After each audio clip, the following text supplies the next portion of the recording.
আমি জানতাম আমার চোখে যখন ঘুম নেই তখন তুমিও জেগে আছো। তাতে কি? আমি আসছি তোমার কাছে। হ্যালো, আমার কথা শোনো। হ্যালো, বলো।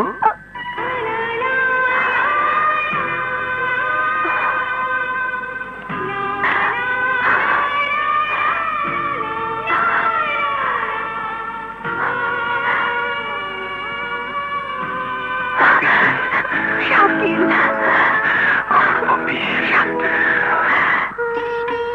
বুবু, বুবু, তোকে একটা কথা বলবো। জানি কি বলবি, বল তো দেখি। আমেরিকাতে তুই আর ফিরে যেতে চাস না, হ্যাঁ? এই তো? একদম মনের কথা বলেছিস। বল না বুবু, কি করে বুঝলি? বড়কে আমি না তুই? তুই। তাহলে কি করে ভাবতে পারলি আমি বুঝবো না? শোন শাকিল, পপি তো আমার কাছেই থাকবে, ওকে তোর হারাবার ভয় নেই। তুই দেখিস, দেখতে দেখতে 4টা বছর কেটে যাবে। 4 বছর গেছে গেছে। 365 দিনে 1 বছর, তার সাথে 4 গুণ। ওরে বাবা! বাবার স্বপ্নটাকে সত্যি করে তুলবি না? বল, করবি না? করবো বুবু। এক্ষুনি যা, পপিকে গিয়ে একটু বুঝিয়ে বলে আয়। ওকে বুবু। পপি, কি ব্যাপার?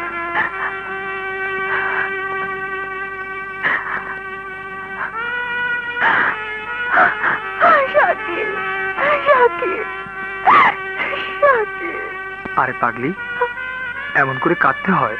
তুমি চলে গেলে আমি কাকে নিয়ে থাকবো? তুমি কেন এলে? দুদিনের জন্য না এলেই পারতে। আমার কল্পনার রাজ্যে তোমাকে নিয়ে থাকতাম, তাহলে তো এই ব্যথাটা আমার বুকে লাগতো না। পপি, প্রথম প্রেমে যদি হঠাৎ করে মিলনের শুরুতে বাধা পড়ে যায় তাহলে সেই প্রেমের মজা থাকে না। কখনো প্রেমের পরশ, কখনো বিরহের বাতাস, তারপর মিলন। সেই প্রেমের মজাটাই আলাদা। তাছাড়া তুমি তো এ বাড়িতেই থাকবে, বুবু আছে, দুলা ভাই আছে। দেখবে আমাদের এই সময়টুকু কখন কিভাবে পার হয়ে গেছে বুঝতেই পারবে না। শাকিল,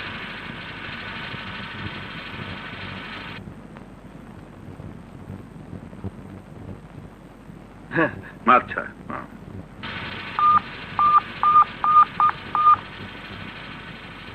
ও জি জি। হ্যালো, শোনো, কাজ বন্ধ, তোমাকে নিয়ে এক জায়গায় যাব, একটা সারপ্রাইজ দেব। আচ্ছা আচ্ছা, তুমি কোথায়? বাড়িতে? ঠিক আছে। ওকে। বাহ, সব তো ঠিকই আছে। হুম। স্যার, কিছু বলবে? Happy birthday to you. মানে আমার জন্মদিন তুমি জানলে কি করে? আপনার সার্টিফিকেটে দেখেছিলাম, নিন স্যার। ও আচ্ছা। কিছু মনে করবেন না স্যার, ছোট বোন হিসেবে একটা ফুল আপনার কোটে লাগিয়ে দেই। বেশ তো, দাও।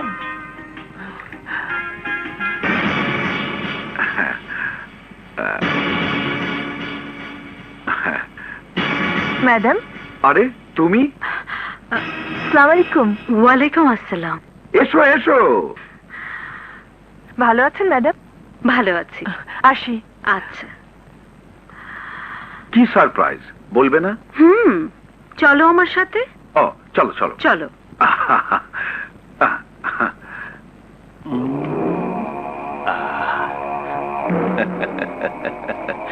ঘর ভাঙার যে নাটকটা আমি লিখবো তার প্রথম দৃশ্য পেয়ে গেলাম।